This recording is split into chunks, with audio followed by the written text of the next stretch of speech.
Oh man, talk about a crazy day for Palantir stock today, man. Let me actually clear my drawing set very quickly. Give me a second here, guys. So, yeah, we have to break down the charts, what I'm doing, and we got a downgrade today. We got a downgrade today that we have to talk about in this video. So, guys, hit the like button, make sure to subscribe, and snag up your free stocks for Moo. Check it out once you open up your account and fund it with at least $100. You get 5 stocks and a $30 cash reward. And once you fund your account with at least $1,000, you get 10 more stocks. And overall, your uninvested cash will earn up to 8.1% APY, which, guys, this deal is a no-brainer and the clock is ticking. So use that link down below or go to stasurfest.com/Mumu.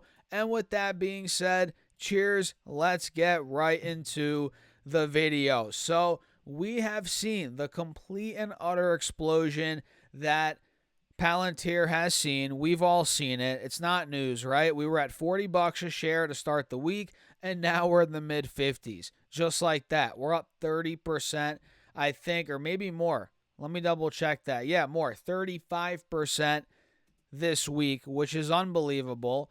And we talked about yesterday how we are due for at least some sideways trading, maybe even a pullback. I mean, some would say we're definitely due for a pullback like Jeffries. We'll talk about that later in the video. They downgraded the stock.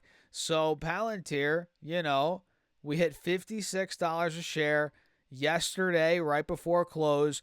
We hit that this morning. We actually slightly broke out of the high from yesterday today. I know, crazy. So we technically hit an all-time high today. Then we pulled down rapidly. You guys can see we had a huge sell-off to about 53.50, so about a $3 drop there, or about 5%. And then we rallied, it looks like, into close. We got the rate cut. You guys saw that, 25 basis points. So we got the rally into close there, pretty much filling the gap back up, essentially is what we did. But we've been kind of peaking out at about 56, 56.50 over the last 2 days. Kind of sideways there a little bit, maybe flattening out. So we'll see how that plays out moving forward here, guys. But either way, man, I think we're due for a pullback. Sure, it could go up even more. Never say never. You never know. But guys, this is getting a bit extreme right now. I'll be honest. And I'm not a bear. I'm not short. You guys know that. I'm just keeping it real. I'm long the stock. I want the company to do well. But sometimes stocks get very excited because who's behind stocks? A bunch of investors, a bunch of humans, right? Of course, there's algorithms. Obviously, we're not going to get into that, bots, whatever. But yeah, it's a lot of people, and they're flooding into the stock. And sometimes it gets a bit too ahead of itself, and I'm scared that that might happen with Palantir here. I don't want it to. So we'll see, man. I think sideways trading is due, maybe a bit of a pullback. So let me show you guys this article right here. And by the way, make sure to sign up to my email list, which is free, by the way. I'm sending you my top 3 stocks every single Monday right to your inbox. That is linked down below in the description box. Again, it's free, no spam, no BS, none of that.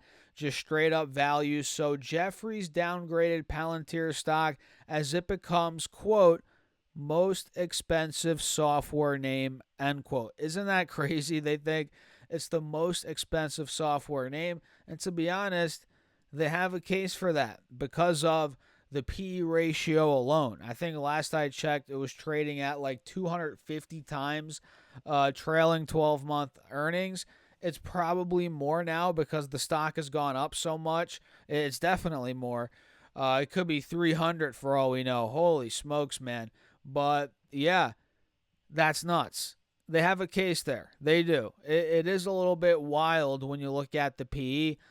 So the price target, Jeffries, By the way, they downgraded them from hold to underperform. So the price target was also reduced to to $28 per share, which is based on 19 times the estimated 2025 revenue, which is significantly higher than the large cap average of 12 times revenue. Wow. I mean, so I guess if it was closer to the large cap average of 12 times revenue, that price target would be even lower. At least the way they Jeffries, the way they calculated it here. So analysts note that Palantir is now the most expensive software name. We covered that.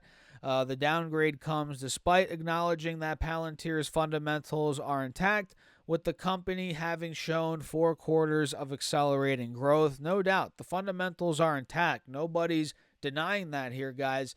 It's just that maybe the price of the stock has gotten a little bit too hot, right? A little overheated here, because the fundamentals keep getting better. Again, stocks are based around a bunch of investors with emotions, and they get overvalued sometimes. It's how it goes.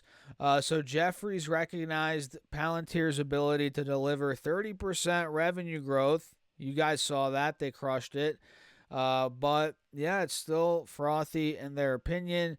And Jeffries highlighted that Palantir's year-to-date performance has been mainly driven by an expansion in its next 12 months revenue multiple, which has increased by 176% year-to-date, making it the only stock with triple-digit multiple expansion. This contrasts with a 9% increase in revenue estimates for the same period, which is wild. So it looks like the report also noted a rise in insider selling. Yeah, we've talked about that a lot here on the channel.